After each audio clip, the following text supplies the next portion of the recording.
Hi hello dears, welcome back to its online tuition. അപ്പോൾ നമ്മൾ കുറേ നാളായില്ലേ വീഡിയോസൊക്കെ ചെയ്തിട്ട്.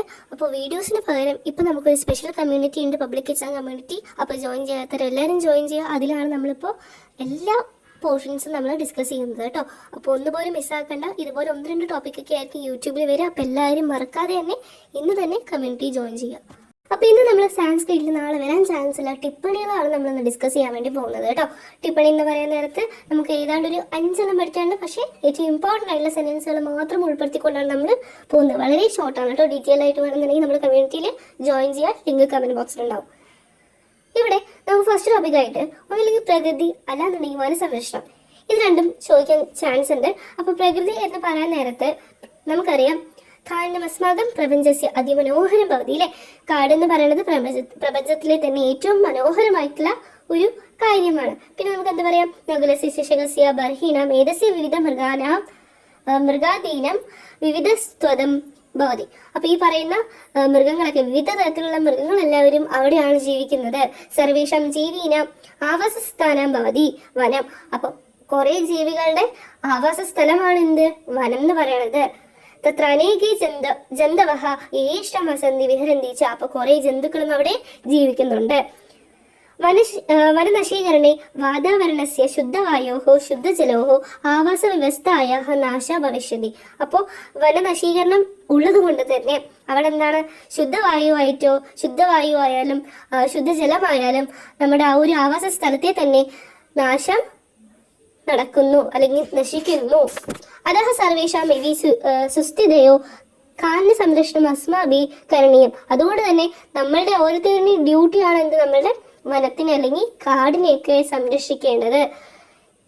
സർവേ പ്രതിവർഷം വയം വനസംരക്ഷണ ദിനം ആചര്യത. അപ്പൊ ഇതുകൊണ്ട് തന്നെ നമ്മൾ എന്താണ്, എല്ലാ വർഷവും എന്താ ആചരിക്കണം എന്നാ പറയണേ, വനസംരക്ഷണ ദിനം ആചരിക്കുക എന്നാണ് പറയുന്നത്. അപ്പൊ ഏറ്റവും ഷോർട്ടായിട്ട് നമുക്ക് ഇത്രയാണ് പറയാനുള്ളത്. സെക്കൻഡ് ടോപ്പിക്കാണ് ഹോർത്തസ് മലബാരിക്കസിനെ കുറിച്ച് എഴുതുന്നുള്ളത്.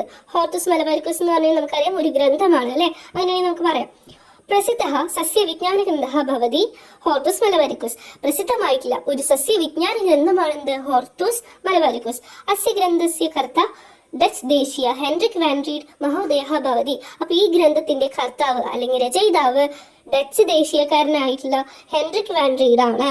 അസ്മിൻ ഗ്രന്ഥി കേരളെ വിവിധമാനാനം സസ്യാനം ഗുണരൂപ വിഷയം ഇതി വിവർത്തിയതി. അപ്പൊ ഇതിനകത്ത് നമ്മുടെ കേരളത്തിലുള്ള ഏതാണ്ട് എല്ലാ സസ്യങ്ങളെ കുറിച്ചും അവരുടെ ഗുണം അല്ലെങ്കിൽ ഫലത്തെ കുറിച്ചും എല്ലാം തന്നെ ഈ ഒരു ഗ്രന്ഥത്തിൽ വിവർത്തിച്ചിട്ടുണ്ട് അല്ലെങ്കിൽ പറഞ്ഞിട്ടുണ്ട്. ഗ്രന്ഥസ്യ രചനയെ ബഹവഹ കേരളീയ പണ്ഡിത സഹായം ദത്തവന്തഃ. അപ്പോൾ നമ്മുടെ കേരളീയ പണ്ഡിതന്റെ ഒരു സഹായം ആര് ചോദിച്ചു, നമ്മുടെ ഹെൻറിക് വാൻഡ്രീഡ് സഹായം ചോദിച്ചു. ആ സഹായം ചോദിച്ച ആളാണ് ആര്, തേശു പ്രമുഖ ഭവതി കൊല്ലാട്ട് വൈദ്യൻ ഇതി പ്രസിദ്ധ ഇട്ടി അച്യുതൻ മഹോദയ. അപ്പൊ ചോദിച്ചത് ആരോടാണ്, കൊല്ലാട്ട് വൈദ്യനായിട്ടുള്ള ഇട്ടി അച്യുതൻ മഹോദയോട്. മഹോദയ എന്ന് പറഞ്ഞു കഴിഞ്ഞാൽ നമ്മൾ റെസ്പെക്റ്റോട് കൂടി പറയുന്നതാണ്. ഇട്ടി അച്യുതനോടാണ് സഹായം ചോദിച്ചത്. അയം ഗ്രന്ഥ ദ്വാദശ ഭാഗേഷു വിഭക്തഃ. അപ്പൊ ഈ ഒരു ഗ്രന്ഥത്തിൽ 12 ഭാഗങ്ങളാണ് ഉള്ളത്.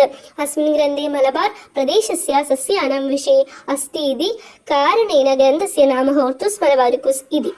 അപ്പൊ ഈ ഒരു ഗ്രന്ഥം മലബാർ പ്രദേശത്തിൽ നല്ലപോലെ തന്നെ സസ്യങ്ങളുടെ വിഷയത്തിൽ കാരണേന, അപ്പൊ അതിന്റെ കാരണത്താൽ ഗ്രന്ഥസ്യ നാമ ഹോർത്തസ് മലബാരിക്കസ് ഇതി.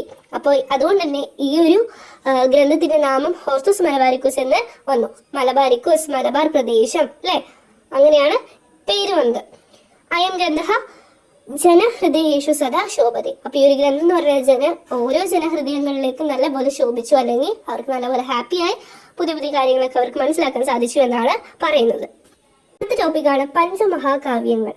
ഭാരതീഷു വിവിധ കാവ്യാഹ സന്ധി. ഭാരതത്തിൽ തന്നെ വിവിധ തരത്തിലുള്ള കാവ്യങ്ങളുണ്ട്. ദൃശ്യകാവ്യം, ശ്രവ്യകാവ്യം. അതേ തന്നെ ഒരു ദൃശ്യകാവ്യമാണ് ശ്രവകാവ്യം. ശ്രവകാവ്യാനി ബഹവഹ മഹാകാവ്യാനി ഭവതി. ശ്രവകാവ്യങ്ങളിൽ അതായത് മഹാകാവ്യങ്ങളിൽ ഒന്നാണ് ശ്രവകാവ്യം. തത് പ്രസിദ്ധ ഭവതി പഞ്ചമഹാകാവ്യങ്ങൾ. അതുകൊണ്ട് തന്നെ അത് പഞ്ചമഹാകാവ്യം എന്ന നാമത്തിലാണ് പ്രസിദ്ധമായിട്ടുള്ളത്. സാച്ച കാളിദാസ വിരചിതം രഘുവംശം. കാളിദാസൻ എഴുതിയിട്ടുള്ള രഘുവംശം, കുമാരസംഭവം, അതേപോലെ ശ്രീഹർഷം വിരചിതം നൈഷധീയ ചരിതം, പിന്നെ ഭാരവി എഴുതിയിട്ടുള്ള കിരാതാർജുനീയം, മാംഗഹ ശിശുപാലവധം, മാംഗവൻ എഴുതിയിട്ടുള്ള ശിശുപാലവധം, ച ഇതി ഇത്രയും എണ്ണം അതിനകത്തുണ്ട്. ഇയം ഗ്രന്ഥസമുദ്യ സംസ്കൃത സാഹിത്യ ചരിതേ മുഖ്യ സ്ഥാനമസ്തി. അപ്പൊ അതുകൊണ്ട് തന്നെ ഈ എല്ലാ ഗ്രന്ഥങ്ങളും സംസ്കൃത സാഹിത്യത്തിൽ തന്നെ മുഖ്യ സ്ഥാനമസ്തി, ഒരു പ്രധാന സ്ഥാനം ഇവർ കൈവരിച്ചിട്ടുണ്ട്. ഓക്കെ, അടുത്ത ടോപ്പിക്കാണ് തെയ്യം. ഉത്തര കേരളീയാല അനുഷ്ഠാന കലാരൂപം ഭവതി തെയ്യം. ഉത്തര കേരളത്തിൽ തന്നെ ഒരു അനുഷ്ഠാന കലാരൂപമാണ് എന്ത്? തെയ്യം. ഇതം കലാരൂപം ദേവാലയേഷു അനുഷ്ഠീയതേ. അപ്പോൾ ഈ ഒരു കലാരൂപം അമ്പലത്തിലാണ് അനുഷ്ഠിക്കുന്നത്. പൂർവികാണാം വീരപുരുഷാണാം ഭവതി. അപ്പോൾ ഇതില് വീരപുരുഷന്മാരും അതേപോലെ പൂർവികന്മാരും ഉണ്ട്. തെയ്യം അലങ്കാര വസ്തു ഇതി മനയോല ഇലത്താളം നാളികേരപത്രം ഉപയുജ്യന്തേ. അപ്പോൾ തെയ്യത്തിൽ ഉപയോഗിക്കുന്ന അലങ്കാര വസ്തുക്കളാണെന്ന് മനയോല, ഇലത്താളം, നാളികേരപത്രം എല്ലാം തന്നെ ഉപയോഗിക്കുന്നു. വാദ്യോപകരണാണി സി ചീനി മുട്ടി ഇതീച്ച ഉപയോഗിച്ചത്. അപ്പോൾ വാദ്യോപകരണങ്ങളായിട്ട് ചീനി, മുട്ടി എന്നിവയും ഉപയോഗിക്കുന്നു.